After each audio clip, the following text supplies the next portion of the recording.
नमस्ते दोस्तों, अगर आप भी इस बार ग्रेजुएशन यानी कि बीए, बीएससी, बीकॉम में नामांकन लेना चाहते हैं तो इस वीडियो में बेसिकली हम बात करने वाले हैं कि आपको नामांकन लेने के लिए क्या क्या डॉक्यूमेंट लगता है और साथ में ये भी हम बात करेंगे कि आपका क्वालिफिकेशन क्या होना चाहिए, कितना प्रतिशत नंबर से अगर आप इंटर पास है तो आप जो है नामांकन के लिए अप्लाई कर सकते हैं। और दोस्तों ये भी हम बताएंगे कि आपका नामांकन कब से शुरू होगा और ये जो है पूरा बिहार लेवल की हम बात करने वाले हैं, यानी कि बिहार में कोई भी यूनिवर्सिटी हो, सारे यूनिवर्सिटी में लगभग यही जो है आपको रूल अप्लाई होगा, जो डॉक्यूमेंट है लगभग यही लगेगा। और साथ में ये भी जो एजुकेशन बताएंगे सबका एक ही सेम ही लगभग होता है, किसी किसी में जो है डॉक्यूमेंट अधिक लेता है तो किसी में कम लेता है। लेकिन इस वीडियो को देखने के बाद हम जो भी चीज आपको बताएंगे उससे अधिक आपको जो है कोई भी यूनिवर्सिटी में जो है डॉक्यूमेंट का मांग नहीं किया जाएगा। और इस बार आपको पता है जो सेशन आपका होने वाला है 22 से 25 होने वाला है और इंटर का रिजल्ट आ चुका है, तो ये सब जानकारी आपके पास पहले से रहेगा, तभी आप जो है सारा डॉक्यूमेंट का व्यवस्था करके रखेंगे। तो चलिए दोस्तों बिना देरी किए हुए वीडियो स्टार्ट करते हैं। उससे पहले वीडियो अच्छा लगे तो लाइक कर दीजिएगा और साथ में अपने दोस्तों में भी शेयर कर दीजिएगा ताकि उनको भी जानकारी मिल जाए। और चैनल पे पहली बार आए हैं तो चैनल को लाल बटन दबा के सब्सक्राइब करके साथ में बेल आइकन को प्रेस करके ऑल कर दीजिएगा ताकि जब भी मेरा वीडियो आगे से आए तो सबसे पहले आपको नोटिफिकेशन मिल जाए। यहाँ पे हम बात कर लेते हैं क्या क्या डॉक्यूमेंट लगेगा, उसके बाद आगे हम बात करेंगे क्या एजुकेशन होता है और कब से आपका नामांकन होगा।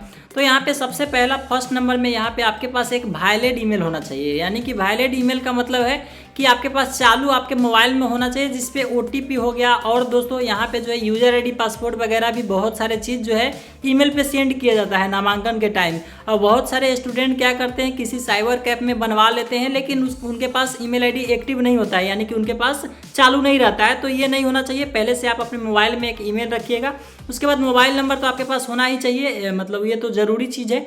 उसके बाद आप अपना फ़ोटो एक बनवा लीजिएगा जो पासपोर्ट साइज फ़ोटो होता है, साइज भी यहाँ पे लिखा हुआ है। सिग्नेचर हो गया, सिग्नेचर। उसके बाद यहाँ पे लिखा हुआ है HSC मार्कशीट, यानी कि आपको जो है 12th का मार्कशीट आपके पास होना चाहिए। और अब बहुत लोग बोलेंगे कि मेरे पास तो मार्कशीट अभी स्कूल से मिला ही नहीं है, तो आपको बता दें ऑनलाइन करते समय आप जो अभी इंटरनेट से मार्कशीट डाउनलोड किए हैं उनको संभाल के रखिएगा, क्योंकि उसी मार्कशीट से आपका जो है फिलहाल नामांकन हो जाएगा। वो जब लास्ट की बात है, बाद में आपको जब ज़रूरत पड़ेगी तब तक आपको स्कूल से मिल भी जाएगा, लेकिन फिलहाल आपको जो है मार्कशीट की ज़रूरत नहीं पड़ने वाला है। जो नेट से आपका मार्कशीट डाउनलोड हुआ है उसी से आपका एडमिशन हो जाएगा।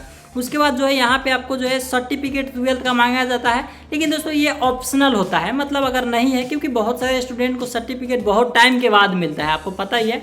लेकिन दोस्तों यहाँ पे आपको जो है जो आपका मैट्रिक का सर्टिफिकेट हो गया वो दोस्तों यहाँ पे मांगा जाता है। तो मैट्रिक का सर्टिफिकेट में अगर ये नहीं है तो आपको प्रोविजनल सर्टिफिकेट भी मैट्रिक का होगा, वो भी आप अपलोड कर सकते हैं, कोई दिक्कत नहीं है। और प्रोविजनल आपको पता है कि जब आपने मार्कशीट मैट्रिक का लिया होगा कॉलेज से तो उस समय आपको मिल गया होगा। उसके बाद आपको 10th का मार्कशीट हर हालत में होना चाहिए। उसके बाद नीचे हम बढ़ते हैं तो दोस्तों माइग्रेशन सर्टिफिकेट जो है यहाँ पे स्कूल लिविंग सर्टिफिकेट जिसको बोलते हैं CLC या SLC, बहुत सारे अलग अलग बोलते हैं, लेकिन CLC स्कूल लिविंग सर्टिफिकेट आपको जो है कॉलेज में जमा करना पड़ेगा। अपलोड तो मान लिए नहीं करना पड़ेगा, लेकिन स्कूल में आपको जमा करना पड़ेगा, याद रखिएगा। अपलोड के लिए ऑप्शनल होता है। उसके बाद यहाँ पे माइग्रेशन सर्टिफिकेट भी बहुत सारे कॉलेज में मांगा जाता है जो कि कॉलेज से ही आपको मिलने वाला है। तो ये जो है ये भी आपको हर कॉलेज का अलग अलग रूल है, लेकिन हम जो आपको बता रहे हैं जो ऑप्शनल है उसको छोड़ के सब आप जो है ज़्यादा कोशिश कीजिएगा कि हमारे पास पहले से हो ताकि उस समय आपको प्रॉब्लम ना हो। उसके बाद कास्ट सर्टिफिकेट आप हर हालत में बनवा लीजिएगा, याद रखें कास्ट सर्टिफिकेट आपको लगता ही है, क्योंकि कास्ट सर्टिफिकेट के अनुसार ही आपको जो है छूट वगैरह दिया जाता है एडमिशन में। बहुत सारे जैसे जनरल, OBC उन सबको ज़्यादा पैसा लगता है नामांकन के टाइम या ऑनलाइन के टाइम, लेकिन ST SC को छूट वगैरह मिलता है। तो हर कास्ट के लिए यहाँ पे जो है आपको ये होना चाहिए और आपको कास्ट वाइज ही आपका सिलेक्शन होता है। मेरिट लिस्ट जब आता है तो आपको कास्ट वाइज भी आपको छूट वगैरह मिलता है, तो ये आप रख लीजिएगा। उसके बाद आपको जो है ID प्रूफ में आधार कार्ड वगैरह भी चलेगा। अब हम दोस्तों यहाँ पे मेन मुख्य रूप से यहाँ पे एजुकेशन की बात कर ले कि क्या एजुकेशन आपका होना चाहिए। तो एजुकेशन दोस्तों अगर आपने इंटरमीडिएट पास किया है और इंटरमीडिएट पास करने के बाद यहाँ पे दोस्तों आपको जो ऑनर्स पेपर है, यानी कि दोस्तों आप 45% नंबर आपके ऑनर्स में होना चाहिए, ये नहीं कि सब विषय में। जैसे मान ली आप ज्योग्राफी ऑनर्स करने जा रहे हैं तो ज्योग्राफी विषय में आपको जो है होना चाहिए। बहुत सारे लोग बोलेंगे कि हम साइंस से इंटर पास किए हैं तो क्या हमको आर्ट्स में एडमिशन नहीं होगा? ऐसा नहीं है। आपका जो है 45% से अधिक नंबर है तो आप जो है आराम से किसी भी विषय वाले कोई भी सब्जेक्ट में अप्लाई कर सकते हैं, कोई दिक्कत नहीं है। लेकिन यहाँ पे क्या होता है कि जो अगर आप इंटर आर्ट्स से पास की है और साइंस से एडमिशन लेना चाहते हैं तो ये नहीं हो सकता है, क्योंकि मतलब उल्टा नहीं होता है। लेकिन यहाँ पे साइंस का स्टूडेंट यहाँ पे मतलब कि अगर चाहे आर्ट्स में नामांकन लेने किसी भी ऑनर्स में तो वो ले सकते हैं। लेकिन बेसिकली आप समझ लीजिए कि जो भी आप ऑनर्स पेपर लेना चाहते हैं उसमें आपको 45% नंबर हर हालत में होना चाहिए। और आपका ऑनर्स पेपर टोटल यहाँ पे 200 नंबर का हो जाता है। उसके बाद आपका जो है एक भाषा हो जाता है जिसमें आप हिंदी या इंग्लिश ले सकते हैं, 300 नंबर हो गया। और 200 नंबर का आपका यहाँ पे सब्सिडरी आ जाता है जिसमें आप ज्योग्राफी कुछ भी ले सकते हैं, यहाँ पे कोई मैटर नहीं है। लेकिन ऑनर्स में आपको 45% नंबर होना चाहिए।